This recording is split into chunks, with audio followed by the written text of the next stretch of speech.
تو قرآن میں سب کچھ ہے، کیونکہ قرآن ہی کہتا ہے نا وَلَا رَتْبٍ وَلَا يَابِسٍ إِلَّا فِي كِتَابٍ مُبِينٍ تِبْيَانًا لِكُلِّ شَيْءٍ، ہر شے کا بیان قرآن میں ہے، ہر کچھ کو تر کا بیان قرآن میں ہے، کوئی ذرہ اور قطرہ ایسا نہیں جس کا ذکر قرآن میں نہیں ہے۔ یہی وجہ ہے کہ ہم قرآن پر غور و فکر کریں نہ کریں، لیکن یورپ و امریکہ کے لائبریریوں میں سب سے اوپر جو کتاب رکھی ہوئی ہے وہ کتاب قرآن مقدس ہے، وہ قرآن کی تلاوت کرتے ہیں اور دنیا کے فتوحات کے دروازے کھلتے چلے جا رہے ہیں، نئی نئی ایجادات دنیا کے سامنے آ رہی ہیں۔ عزیزان محترم، اگر آپ کو تعجب ہو تو آپ کو حالیہ واقعہ بیان کرتا ہوں۔ ابھی 8 سے 10 دن پہلے کا یہ واقعہ ہے۔ آپ نے پڑھا ہوگا کہ امریکہ کا بہت بڑا پاپ اور پادری، اس نے اسلام قبول کیا اور اسلام قبول کرنے کے بعد اس نے اپنا نام عبداللطیف رکھ لیا۔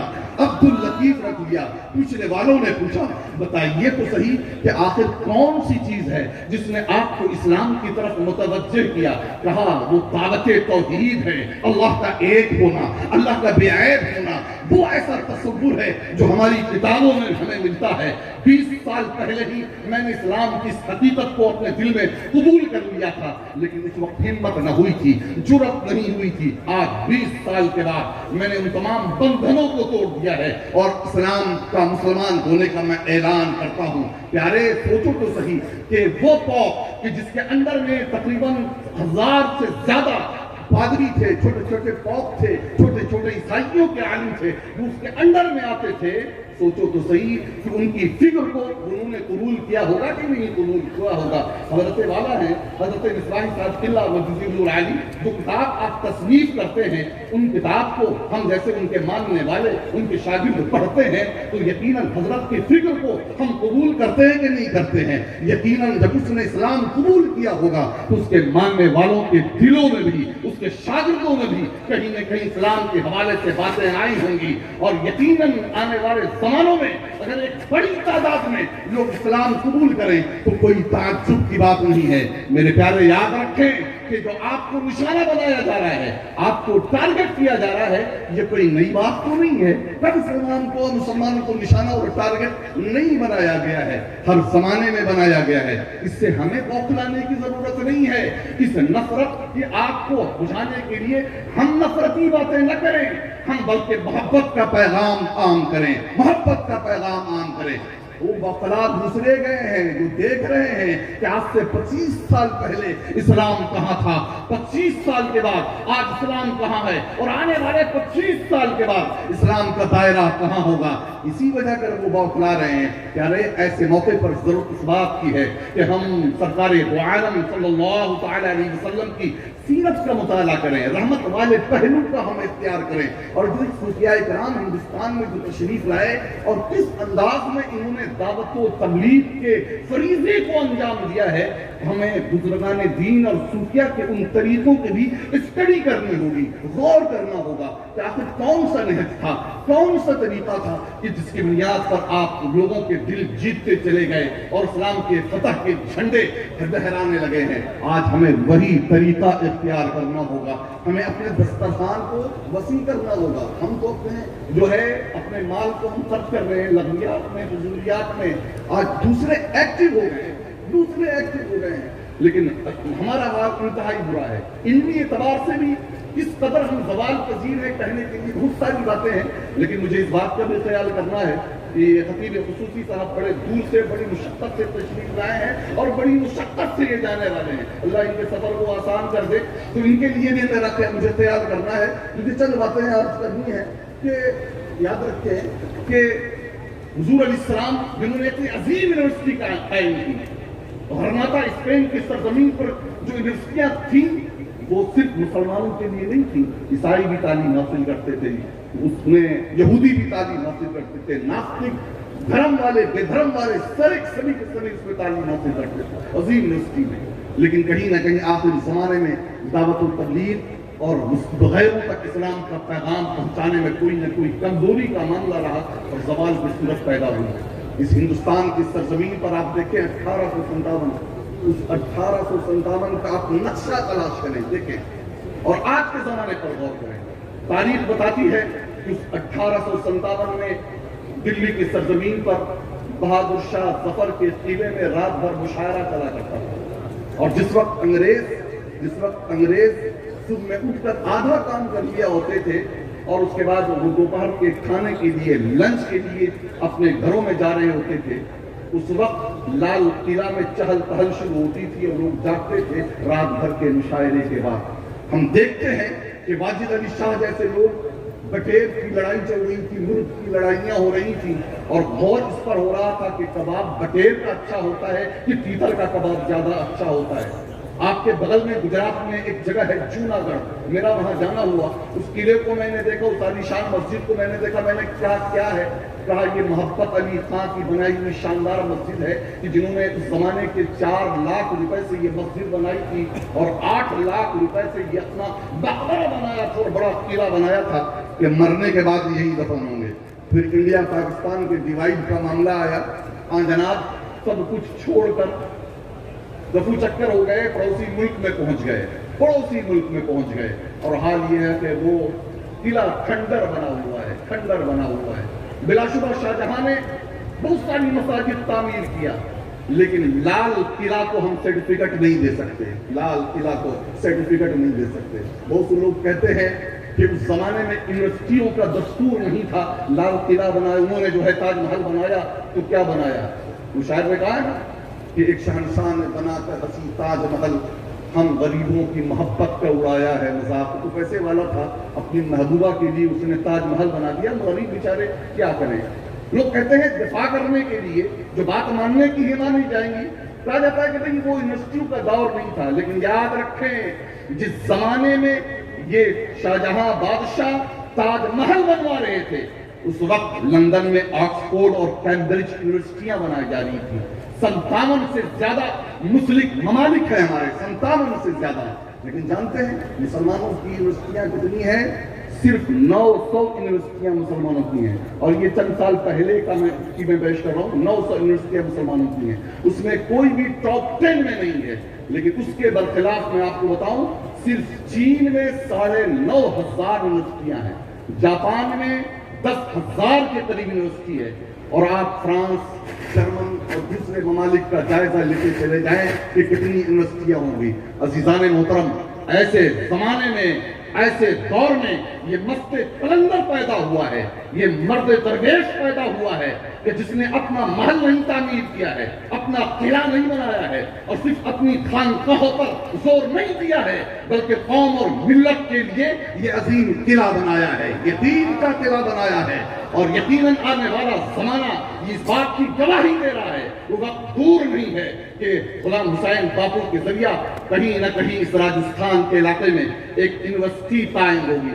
لوگ کہتے ہیں کہ یہ داڑھی والی کیا کام کریں گے، داڑھی والے کیا یونیورسٹی بنائیں گے؟ یہ ہمارے جو داڑھی منڈے حضرات ہیں، میں اس بحث میں نہیں پڑھنا چاہتا کہ تقریباً 100 سال تو اسی پر بحث ہوتی رہی، مسٹر اور ملا کی لڑائی چلتی رہی، مسٹر اور ملا کی لڑائی۔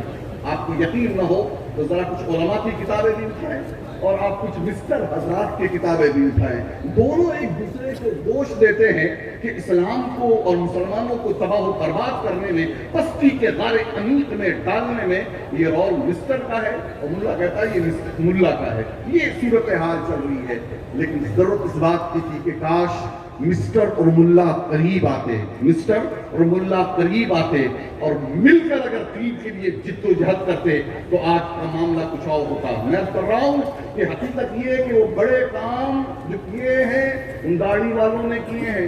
میں سر سید احمد خان کا نام لینا چاہتا ہوں، معذرت کے ساتھ ہمارا ذہن اتنا تنگ ہو گیا ہے کہ اگر کوئی ایسے جس سے ہم متاثر نہیں ہے یا ہمارا نظریہ اس کے بارے میں غلط ہے، اس کا نام دے کر ہم لے لیں تو جس طرح طرح کی باتیں شروع ہو جاتی ہیں۔ ہمارے عقیدے سے ہمیں کوئی لینا دینا نہیں ہے۔ اگر کوئی اچھا کام غیر بھی کرتا ہے تو اس اچھی بات کو لینے کا حکم ہے، لینے کا حکم ہے۔ آج کون تعریف نہیں کرتا یہودیوں کی کہ وہ یہودی 100 سالوں آگے کا منصوبہ بناتے ہیں اور کامیابی حاصل کرتے ہیں۔ RSS والے بہت برے ہیں، آپ کہتے رہیے، گالیاں دیتے رہیے، لیکن RSS والوں نے جو اپنے فکر کے لیے، اپنی تنظیم کے لیے جو قربانی دی ہے نا، اس قربانی کا آپ کا مسلمان تصور نہیں کر سکتا ہے۔ انہوں نے اپنے گھر بار چھوڑے ہیں، انہوں نے اپنی تنظیم کے لیے شادیاں نہیں کی ہیں، انہوں نے اپنے تنظیم کے لیے سب کچھ الٹا دیا ہے کہ ہمارے اس مشن کو آگے بڑھنا ہے. یہی وجہ ہے کہ آج 80 سال 85 سال کے بعد یہ تنظیم نے پورے ملک پہ قبضہ کیا ہے. پیارے ہم اگر 100 سال آگے کا منصوبہ نہیں بنا سکتے تو کم از کم 20 سال 25 سال آگے کا تو ضرور منصوبہ بنائیں. سر سید احمد خان نے ایک انگلو انڈین اسکول کی بنیاد رکھی تھی، لیکن بعد میں آنے والی جنریشن نے اس کو یونیورسٹی میں تبدیل کر دیا. یہ ماننا پڑے گا کہ بہرحال فاؤنڈر اگر کوئی ہے وہ تو سر سید احمد خان ہی ہے. اور اگر اس مسلم یونیورسٹی کو ہندوستان کی سرزمین سے ہٹا دیا جائے تو آپ سوچیں کہ مسلمانوں کا حال کیا ہو کر رہ جائے. عزیزان محترم، مبارک پور کی سرزمین پر جو عربی یونیورسٹی ہے اس یونیورسٹی کا قائم کرنے والا بھی وہ مرد فقیر داڑھی والا ہے کہ جس نے اپنے خلوص، للاجت اور تقوی سے ایسا عظیم کارنامہ انجام دیا ہے جسے ہندوستان میں ازہر ہند کہا جاتا ہے. کہ ہم مصر میں جو نہیں جا سکتے وہ الجامعۃ الاشرفیہ مبارک پور چلے جائیں، یقیناً وہاں ازہر آپ کی جامعۃ الازہر تک کی خوشبو مل جائے گی اور وہ علم حاصل کر سکتے ہیں. عزیزان محترم، اسی طریقے سے آپ چلے جائیں کیرلا کے علاقے میں شیخ ابو بکر نے جو کام انجام دیا، اللہ اکبر، جو کام کیا ہے وہ ذرّی حروف سے لکھنے کے لائق ہے. اور اس راجستھان کے بنجر سرزمین پر یہ کام انجام دینے کا بیڑا اٹھایا ہی نہیں ہے، بہت کچھ کر ڈالا ہے اس مرد فقیر نے. میں آپ سے پھر ایک بار گزارش کرتا ہوں کہ آج ہمیں ترقی کرنا ہے، آج اگر ہمیں آگے بڑھنا ہے، زمانے کی آنکھوں میں آنکھیں ڈال کر ہمیں اگر کچھ کرنا ہے تو ہمیں علم کی طرف آنا ہوگا، ان جیسے لوگوں کا ساتھ دینا ہوگا. پیارے بہت سو چکے ہیں، بہت ہی افسوسناک زمانے سے ہم گزر رہے ہیں. اپنے نوجوانوں کو دیکھتے ہیں تو رونا آتا ہے کہ ہماری نسلوں کا کیا ہوگا. غیروں کے محلے میں چلے جائیں گے 10 بجے کے بعد سناٹا ہوتا ہے، لیکن الحمدللہ ہمارے مسلم محلے 12 بجے کے بعد بھی آباد ہوتے ہیں. میں رائے پور میں تھا تو بڑے فخر سے ایک صاحب نے کہا حضرت 2 بجے بھی کسی کو کھانے پینے کی ضرورت ہوتی ہے تو ہمارے محلے میں شہر سے لوگ کھانے پینے کے لیے آتے ہیں. میں نے کہا بیٹا شاباش، بڑی اچھی فکر آپ کی اور بڑا اچھا کام آپ لوگ کر رہے ہیں. یہ قوم کھانے پینے میں تباہ ہے. کھانے کے آئٹم ذرا ان سے پوچھ لے کہ کھانے کے آئٹم کیا ہے، یہ کیفیت اور یہ صورتحال ہے. آپ دیکھ لیں چوراہوں پر، نکڑ پر یہ بیٹھ کر موبائل لے کر بیٹھے رہیں گے اور 4-6 نوجوان نہ جانے کن کن چیزوں میں لگے ہوئے ہیں. وہ کس وقت رہے ہیں جبکہ مؤذن حی علی الفلاح حی علی الصلاح کی آواز دے رہا ہے. جہاں سے کامیابی ملنی ہے اس در کو چھوڑ کر نہ جانے کس کس در پہ ہم بھٹک رہے ہیں، کامیابی تلاش کر رہے ہیں. پیارے کامیابیوں کے نام پر نہ جانے تمہیں کون کون سے لوگ ٹھگ رہے ہیں، لیکن کامیابی جس رب کی بارگاہ سے ملنی ہے اس رب کی بارگاہ کو چھوڑ کر کامیابی تلاش کرنا چھ معنی دار ہے. پیارے ہوش کے ناخن لو میرے نوجوانوں، غیرت ہمیں آنی چاہیے. مجھے بولتے ہوئے شرم آتی ہے. یہ سرکاری ابھی ریکارڈ یہ ہے کہ 10 لاکھ سے زیادہ ہماری مسلم بچیاں مرتد ہو گئی ہیں، اپنے دین کو چھوڑ دیا ہے. میرے پیارے میرے نوجوانوں، یہ ذمہ داری کس کی بنتی ہے کہ اپنی نسلوں کی حفاظت کرے، اپنی بچیوں کی حفاظت کرے. پیارے ہر کوئی اپنے آپ میں مست ہے. حال یہ ہے کہ جو صاحب کمانے میں لگے ہوئے ہیں وہ 1 کا 2 بنانے میں لگے ہوئے ہیں. نسلیں تباہ ہو رہی ہیں، فکر نہیں. بچے بے راہ غصے کے شکار ہو رہے ہیں، کوئی بات نہیں. بیٹیوں کے ہاتھ میں قیمتی موبائل آ گیا، ہمیں پوچھنے کی زحمت نہیں ہوئی کہ یہ اتنا قیمتی موبائل تیرے ہاتھ میں آیا تو کیسے آیا. ریچارج ہو رہا ہے، ریچارج کروا رہا ہے تو کون کروا رہا ہے، اسے پوچھنے کی کیا زحمت کسی نے کی ہے؟ کبھی ہم نے اپنی بیٹی کا موبائل لے کر اسے دیکھنے کی کوشش کی ہے کہ اس موبائل کے فرینڈ لسٹ میں کس کا نام ہے، کانٹیکٹ میں کون کون ہے، یہ معلوم کرنے کی کوشش کی؟ ہمارا تو حال یہ ہے کہ ہم دوسروں کو تاکنے میں لگے ہوئے ہیں کہ پڑوسی کا بچہ کہاں جا رہا ہے، پڑوسی کے گھر میں کیا ہو رہا ہے. ارے پیارے پڑوسی کے گھر میں نہ جھانکو، پیارے اپنے گھر میں جھانکو. تمہارے گھر لٹ رہے ہیں، تمہارے گھر تباہ ہو رہے ہیں. اور